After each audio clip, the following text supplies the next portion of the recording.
The first hard frost had arrived weeks earlier, but nobody in Hollow Ridge believed the true winter had begun until the morning Ruth Harper was ordered to leave. Snow drifted lazily through the air as the settlement gathered outside Gideon Mercer's grain warehouse. The flakes looked harmless enough, yet everyone who had spent more than one season in the mountains recognized the warning hidden behind them. A larger storm was already moving through the northern passes. By nightfall, every trail leading out of Hollow Ridge would likely disappear beneath several feet of snow. Ruth stood quietly beside a weathered handcart that held everything she and her 10-year-old son, Caleb, still owned. A patched wool blanket, 2 cooking pots, a worn axe with a loose handle, one sack containing barely enough flour for several days. Nothing else. Since her husband Samuel had died beneath a fallen pine the previous spring, Ruth had survived by accepting whatever work the settlement offered. She repaired clothing, cleaned cabins, sorted grain, and mended broken fences. Most evenings ended long after sunset, yet every coin she earned disappeared into food or rent for the tiny corner she occupied inside Gideon Mercer's warehouse. Everyone understood the arrangement would not last forever. Still, forcing a widow and her child into the mountains just hours before the season's strongest storm arrived felt less like eviction and more like a quiet execution. Gideon folded his arms across his heavy coat. "I've carried you long enough." His voice remained calm. "There isn't enough room. The warehouse has to protect the grain." Several people lowered their eyes. Nobody answered. Reverend Amos Tate stepped beside Gideon. "The Lord asks difficult sacrifices from all of us." The words floated into the cold air. No one challenged them. Caleb tightened both hands around a small wooden box he carried against his chest. It was no larger than a loaf of bread. Inside rested Samuel Harper's sourdough starter. His father had guarded it for nearly 15 years. Every loaf their family had ever baked had begun with the living culture inside that little jar. Caleb protected it more carefully than any blanket or piece of clothing. Ruth watched the faces surrounding her. Some appeared uncomfortable, others simply looked away. Not one person stepped forward. She did not plead. She had learned long ago that people often mistook silence for weakness. Sometimes silence simply meant a decision had already been made. As Gideon turned toward the warehouse, Ruth's eyes drifted upward. The roof looked worse than she remembered. One section near the eastern corner sagged beneath fresh snow. Months earlier, she had warned Gideon about water leaking into the grain storage after several autumn storms. She remembered showing him damp sacks herself. He had dismissed her concern. "The roof has survived 20 winters," that had been his answer. Now the boards bent noticeably beneath fresh ice. The leak remained. Only the warning had been forgotten. A sharp gust swept across the yard. Snow spiraled between the buildings. Caleb looked up. "Where are we going?" Ruth studied the dark mountains beyond the settlement. "I don't know yet." It was the first honest answer she had given all morning. Gideon returned carrying what he considered generosity: one small sack of cracked wheat, a rusted shovel, an old lantern with only half a bottle of lamp oil remaining. He placed them beside the cart. "You'll need these." His expression suggested gratitude should follow. Instead, Ruth picked up the wheat sack. The grain inside shifted unevenly. She loosened the drawstring. A faint, sour smell escaped. Moisture had already reached part of the grain. Even now, Gideon was giving away supplies he knew would not store through winter. Without another word, Ruth tied the sack closed. Caleb pushed the cart forward. The settlement slowly disappeared behind them. Only one sound followed: the warehouse door closing. It echoed longer than anyone expected. The trail climbed steadily through cedar forests already coated with white. Snow gathered quietly upon the branches overhead. Every step carried them farther from the only home Caleb had ever known. He walked without complaint. Occasionally, he adjusted the wooden box beneath his arm. Several times Ruth offered to carry it. Each time he shook his head. "Dad trusted me with it." She smiled faintly. He would. Hours passed. The wind strengthened. Fresh snow erased their footprints almost as quickly as they left them. By afternoon, the mountains looked unfamiliar. Ruth paused beside a frozen stream. Her thoughts wandered back nearly 3 years. Samuel had once returned from helping a government survey crew repairing bridges farther west. One evening, he spread several weathered maps across their kitchen table. Most of the markings meant nothing to her: elevation, rock formations, creeks, old mining roads. Then Samuel pointed toward one narrow valley surrounded by limestone cliffs. "Strangest place I've ever seen." "What makes it strange?" The surveyor said, "Snow never stays there very long." She remembered laughing. "Impossible." So did everyone else. He tapped a handwritten note beside the valley. "Natural geothermal seep. Ground remains warmer than surrounding terrain. Possible underground spring." The surveyors had considered investigating further. They never returned. At the time, the conversation seemed unimportant. Years passed. Life became busy. Then Samuel died. The memory disappeared beneath grief. Until now. Ruth stopped walking. Caleb noticed immediately. "What is it?" She stared toward the western mountains. "I think your father once showed me something." "You remember where?" "Maybe." It wasn't certainty, only hope. Sometimes hope was enough to choose a direction. They left the main trail. No wagon tracks followed this route. Only scattered animal paths disappeared between dense pine forests. The storm finally caught them before sunset. Wind descended through the mountains with frightening speed. Snow no longer drifted, it attacked. The world beyond 30 feet vanished behind blowing white. Caleb struggled to push the cart. Twice it overturned. Once the wooden box nearly slipped into the snow. Each time he recovered it first, before anything else. Darkness arrived early beneath the storm clouds. Ruth scanned every ridge desperately. Nothing, only rock, trees, snow. Then something unexpected appeared. A thin ribbon of mist rising from the hillside. She blinked. The air temperature had fallen well below freezing. Nothing should have produced steam, yet there it was, barely visible against the storm. She left the cart and climbed toward it. The snow beneath her boots became noticeably thinner. Several patches of dark earth showed through. She knelt. The ground felt cold, but not frozen solid. Her pulse quickened. "Caleb!" He hurried uphill. "What happened?" She pointed toward the earth. "Look!" He stared. The snow melted. It shouldn't have. Nearby, a narrow crack divided two limestone walls. Warm air drifted gently from somewhere inside, not warm enough to feel comfortable, warm enough to be different. The opening looked barely wide enough for a person to enter sideways. Bramble would have investigated without hesitation. Samuel always joked that dogs trusted places long before people did. Ruth smiled at the memory despite herself. She squeezed through first. The passage twisted sharply. The howling wind faded almost immediately. Behind her, Caleb followed carefully, protecting the wooden box. Within moments, they emerged into a hidden basin, enclosed by towering stone walls. Silence settled around them. Outside, the storm continued screaming across the mountains. Inside, only faint echoes remained. Scattered patches of grass still poked through the snow. Small shrubs stood uncovered near sections of exposed rock. Thin streams of water trickled beneath sheets of ice without freezing completely. Caleb turned slowly in disbelief. "It isn't winter here." "Oh," Ruth breathed softly. "It still is." She knelt and pressed her bare hand against the soil. Cool, damp, alive, not frozen.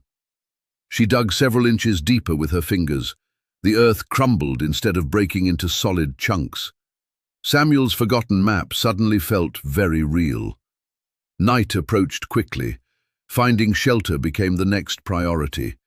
They followed the limestone wall deeper into the hidden valley. After several hundred yards, Ruth noticed a broad rock overhang.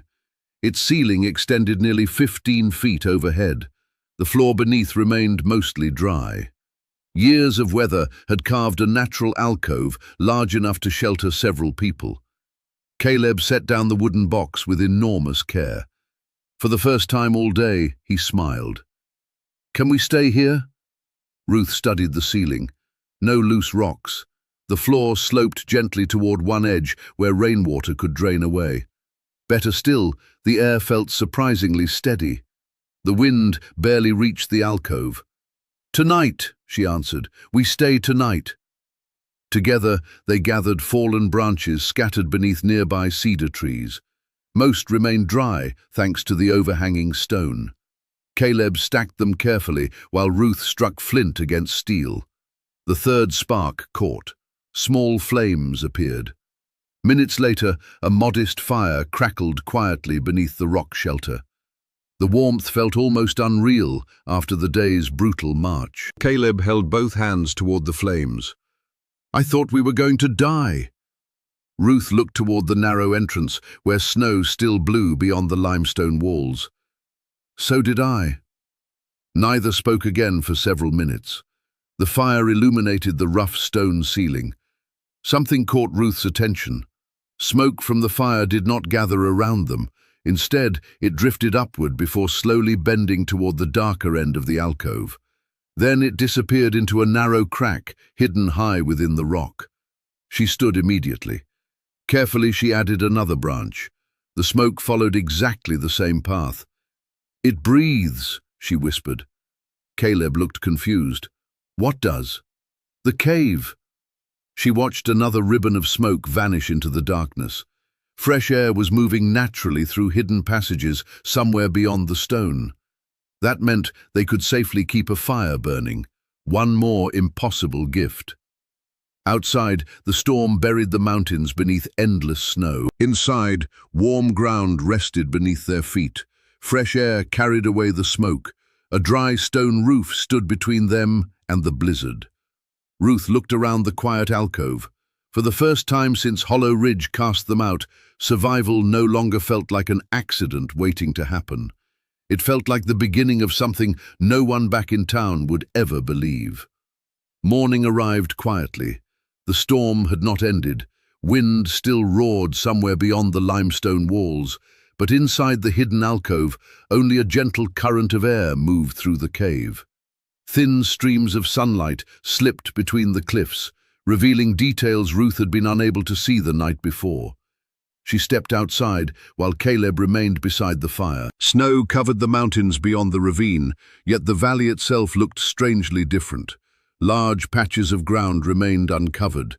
Small trickles of water flowed beneath sheets of thin ice without freezing completely. Moss clung to shaded rocks, still green despite the bitter season. Samuel had remembered correctly. The place truly held warmth beneath the earth.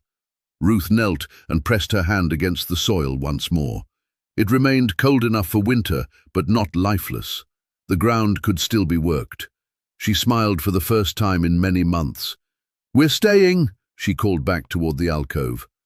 Caleb stepped outside, holding the small wooden box against his chest. "Really?" She nodded.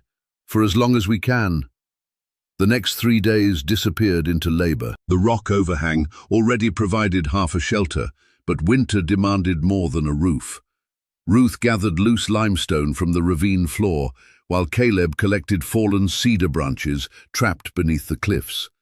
Together, they stacked stones into a low wall along the open side of the alcove. The wall leaned slightly. Several rocks shifted out of place. By sunset, Ruth had rebuilt it twice. "It doesn't have to be beautiful," she told Caleb. "It only has to stand." Each evening they tested the shelter against the wind. Every morning they improved something that had failed the night before. The sleeping place came next. Instead of lying directly on the cold ground, Ruth built a raised platform using cedar poles supported by flat stones. She covered it with evergreen boughs before spreading their blankets across the top. That single decision changed everything. The first night on the platform felt noticeably warmer. Neither of them woke shivering. Their food, however, remained a greater concern. The cracked wheat Gideon had given them was already beginning to spoil. The flour sack held enough for only a handful of meals. Caleb carefully lifted the wooden box. What about Father's starter? Ruth looked at the small jar. Samuel had treated it almost like another member of the family. Every week he had fed it fresh flour and water. Now it represented far more than memory. It represented bread. She searched the alcove until she found a section of limestone that felt slightly warmer than the surrounding rock. Wrapping the jar inside Samuel's old wool scarf, she placed it carefully beside the stone. "If we lose this," she said softly, "we lose more than food." Over the following days, she searched the ravine for suitable clay. Near the warm spring, she discovered sticky grey earth beneath several inches of gravel. It molded easily beneath her hands. Mixed with sand and small pieces of crushed stone, it became strong enough to shape. An idea slowly formed. Samuel had once built a small outdoor oven behind their cabin. She remembered watching him stack stones into a rounded dome. Perhaps she could build another. For 2 full days, she worked patiently. Flat stones formed the base. Clay sealed every gap. A rounded chamber slowly took shape. It looked rough, uneven, nothing like the ovens found inside proper bakeries. Still, it was something. Their first attempt ended in disappointment. Ruth heated the oven until the clay felt hot before sliding in a small round of dough. Caleb waited eagerly beside the fire. The smell alone lifted both their spirits. When Ruth finally removed the loaf, the crust appeared perfect, golden, firm. Hope filled the alcove. She broke the bread open. The center remained wet and heavy. Smoke had blackened the bottom. The loaf was barely edible. Caleb forced himself to smile. "It still tastes good." Ruth knew he was lying. 3 precious cups of flour had been wasted. That night she barely slept. Instead of blaming the oven, she studied it. By morning she understood the mistake. The fire had heated the surface, not the stones beneath it. The oven needed to store heat, not simply create flames. She carefully dismantled half the structure. Adding thicker walls, larger stones, and a narrower opening, she rebuilt nearly everything. Patience replaced frustration. While the new oven dried, she explored deeper into the ravine. Near the northern cliff, she discovered something unexpected. A narrow crack opened into another small chamber hidden behind the limestone. Sunlight entered through a thin opening high above. Only a single beam reached the floor, yet it appeared every afternoon. The chamber also felt warmer than the outer alcove, warm enough that the soil remained soft. Samuel's leather seed pouch suddenly came to mind. She had packed it almost without thinking before leaving Hollow Ridge. Inside remained winter rye, kale, beets and turnip seeds he had planned to plant the previous spring. She held the pouch for several moments. "They were your dream," she whispered. "Maybe they can become ours." Using a sharpened stick, Ruth loosened the soil inside the chamber. Caleb carried compost made from old leaves gathered beneath cedar trees. Together, they prepared several narrow rows. The seeds disappeared beneath the earth. Nothing happened. One day passed, then another. Caleb checked every morning. "Not yet." Ruth only smiled. Growing things rarely hurry. Outside, the blizzard continued burying the mountains. Inside the hidden chamber, something invisible had already begun. A week later, tiny green shoots pushed through the soil. Caleb nearly shouted with excitement. "They're alive!" Ruth knelt beside the fragile plants. After everything they had endured, those tiny leaves felt almost miraculous. Not because they had appeared by magic, because they had appeared through patience. The second oven finished drying shortly afterward. This time, Ruth burned cedar for nearly 3 hours before removing the coals and allowing the heat to settle inside the thick stone walls. Only then did she place the dough inside. Neither spoke while it baked. The minutes stretched endlessly. Finally, Ruth reached into the oven with a wooden paddle. A warm loaf emerged. Its crust crackled softly as cool air touched it. Steam escaped through a small split across the top. She waited, then slowly tore it open. No wet center, no raw dough, only soft bread. Caleb stared silently before taking his first bite, his eyes filled with tears. "It tastes like home." Ruth closed her own eyes. For weeks, survival had depended upon luck. Now it depended upon knowledge. Knowledge could be repeated. Knowledge could grow. Days became weeks. The shelter slowly transformed. The garden expanded. Fresh greens appeared where snow ruled outside. The oven baked more reliably with every firing. Water flowed steadily from the warm spring. The hidden valley no longer felt like a refuge. It was becoming a home. Then, one cold afternoon, Bramble, the stray shepherd dog that had quietly begun following them several days earlier, lifted his head toward the entrance of the ravine. He didn't bark, he simply listened. Moments later, another sound echoed between the limestone walls. Footsteps, slow, careful. Someone was climbing toward the alcove. Ruth set down the loaf she had just removed from the oven. Caleb instinctively reached for the wooden box holding Samuel's starter. The footsteps grew closer. Then a man appeared between the cliffs. His beard was white with frost. His coat carried fresh snow. He stopped after only a few steps, not because he had seen the shelter, because he had smelled something impossible. Fresh bread. For several long seconds, the traveler simply stood motionless, staring at the warm loaf resting beside the fire. Back in Hollow Ridge, everyone believed the widow had frozen weeks ago. Instead, deep within a forgotten ravine, buried beneath winter, the rich scent of newly baked bread drifted gently into the cold mountain air, carrying with it a truth no one in the settlement was prepared to believe.